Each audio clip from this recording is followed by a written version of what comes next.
నేను బ్రహ్మానందం గారితోనే స్టార్ట్ చేద్దామని అనుకుంటున్నాము. ప్రమాణపూర్తిగా నాకు చెప్పలేదు, ప్రమాణపూర్తిగా నాకు చెప్పలేదు అన్నాను, అంతే వదిలే. హలో, అందరికీ నా హృదయపూర్వకమైన నమస్కారాలు. సహకుటుంబానాం అంటే మన కుటుంబ సభ్యులందరికీ నా హృదయపూర్వకమైన నమస్కారాలు, పాదాభివందనాలు తెలియజేస్తున్నాను. కొంచెం ఎక్స్ట్రాగా ఉన్నట్టుంది కదా డైలాగు, అయినా ఇక్కడ చెప్పాల్సిన అవసరం ఉంది కాబట్టి చెప్తున్నాను. ముఖ్యంగా ఈ సినిమాకి దర్శకుడు ఉదయించే శర్మ.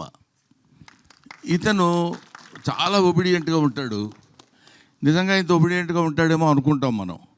సెట్లో అలా ఉండడు. సెట్లో తనకి ఏంది కావాలో అది వచ్చే వరకు పిండుకుని వాళ్ళ చేత యాక్ట్ చేయించేటువంటి ఒక అప్కమింగ్ అద్భుతమైన దర్శకుడు. ఇతని గురించి తర్వాత మాట్లాడుకుందాం, సినిమా హిట్ అయిన తర్వాత మాట్లాడదాం.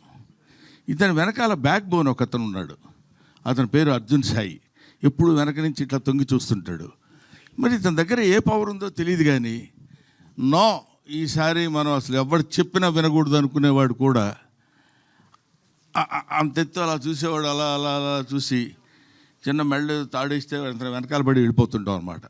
అలా ఇంతమంది ఆర్టిస్టుల్ని, ముఖ్యంగా ఒక లెజెండరీ ఆర్టిస్ట్, చాలామందికి యాక్టింగ్ అంటే ఏంటో చెప్పి నేర్పించినటువంటి మా గురువు గారు రాజేంద్ర ప్రసాద్ గారు. ఈయన అటువంటి నటుల చేత కూడా కావలసిన పద్ధతిలో చేయించుకున్నటువంటి దర్శకులు ఉదయ్ శర్మ, మహాదేవ్ గౌడ్ గారు. దీనికి ఆయన వచ్చారా? మీరేగా.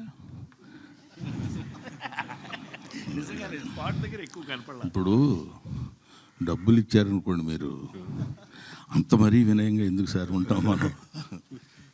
I wish all the best Nara. నేను అక్కడ ఒకసారి చూశాను, మళ్ళీ నేను ఆ తర్వాత ఇప్పుడే చూడటం, అందువల్ల గుర్తుపట్టలేకపోయాను, ఏమనుకోవద్దు. I wish you all the best. సహకుటుంబానాం సినిమా చాలా చాలా చాలా బాగుంటుందని నేను మనస్ఫూర్తిగా ఎందుకు కోరుకుంటున్నానంటే, ఇప్పుడు చెప్తున్నాను, ఇందులో నా క్యారెక్టర్ చాలా విచిత్రమైన క్యారెక్టర్. 12 గంటలకి అన్నాం అనుకోండి, 12 to 1 గంట వరకు సంతోషంగా ఉంటా, 1 గంట నుంచి 2 గంటల వరకు కోపంగా ఉంటా. అదేంటో మరి అది విచిత్రంగా కంపోజ్ చేశాడు ఆ క్యారెక్టర్. ఆ టైంలో ఎవరైనా వచ్చినప్పుడు వాడు ఏ వార్త తెచ్చినా సరే నా మూడ్ని బట్టి నేను మాట్లాడతాను. భోజనం చేశారండి అన్నాడు అనుకోండి, కోపంగా ఉన్నాను అనుకో, భోజనం చేయకపోతే గడ్డి తింటావా, ఏం మాట్లాడుతున్నావా నువ్వు అంట. అది మంచి మాట కదా సార్ అనే దాని మీద ఒక అద్భుతమైనటువంటి క్యారెక్టర్ ప్లే చేసి నాకు అది వినిపించి పడేశారు నన్ను. నేను అక్కడ పడిపోయా. ఈ సినిమాలో నా క్యారెక్టర్ యొక్క స్పెషాలిటీ అది చాలా బాగా చేశాడు. ముఖ్యంగా ఈ సినిమాలో హీరో అప్పుడు గడ్డం లేదు, ఇప్పుడు ఉంది. అప్పుడు ఉంది, అయినా ఇంత లేదు. ఈయన ఈ కుర్రాడు బేసిక్గా డాన్సర్, ఫాదర్ కూడా డాన్సర్.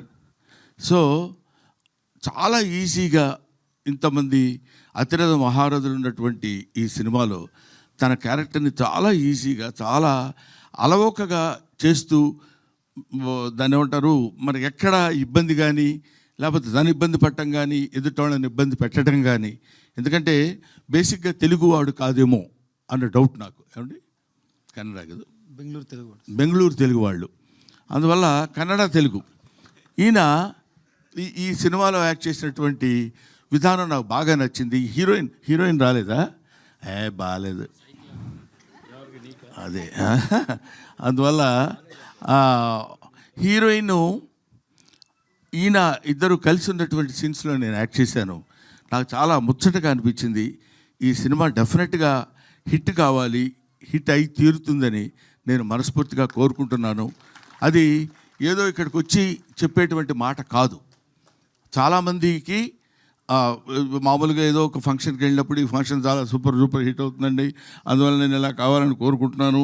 అందువల్ల మీ అందరికీ నేను చెప్పేది ఏంటంటే, ఇది మామూలు రొటీన్, కానీ ఇది ఈ సినిమా నేను చూసినప్పుడు, ఇంతకుముందు ఉత్సవం అనే ఒక సినిమా చూపించాడు ఎవరో మిస్టర్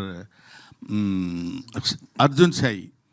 చూపించినప్పుడు తను కూడా ఇంతమంది ఆర్టిస్టులు ఎక్కడ ఆర్ట్ ఉందో వాళ్ళని పట్టుకుని తీసుకొచ్చేసి ఏ ఏ క్యారెక్టర్కి పర్ఫెక్ట్గా సూట్ అవుతారో అని తెలుసుకొని చేసినటువంటి ఈ సినిమా, పైగా అంత అందమైనటువంటి టైటిల్ సహకుటుంబానాం. ఎంత బాగుందండి పేరు. ఎంతకాలమైంది ఇట్లాంటి పేరు విని అనే ఆలోచన కూడా కలిగించే విధంగా అద్భుతమైనటువంటి సినిమాను నిర్మించిన నిర్మాతలకి, దర్శకులకి, నటీనటులకి నా హృదయపూర్వకమైన నమస్కారాలు తెలియజేసుకుంటూ ఈ సినిమాని మంచి విజయం సాధించే దిశగా మీరు తీసుకెళ్లాలని మిమ్మల్ని కోరుకుంటున్నాను, ప్రేక్షక మహాశైలిని కోరుకుంటున్నాను. Thank you very much. ఏమండి, అది నాకు సంబంధం లేదు. చేయకపోతే మీరు చేస్తే ముందే చేస్తే, కాబట్టి అది మీరు చెప్పండి అమ్మా. Thank you. Thank you Brahmanandam garu. Thank you so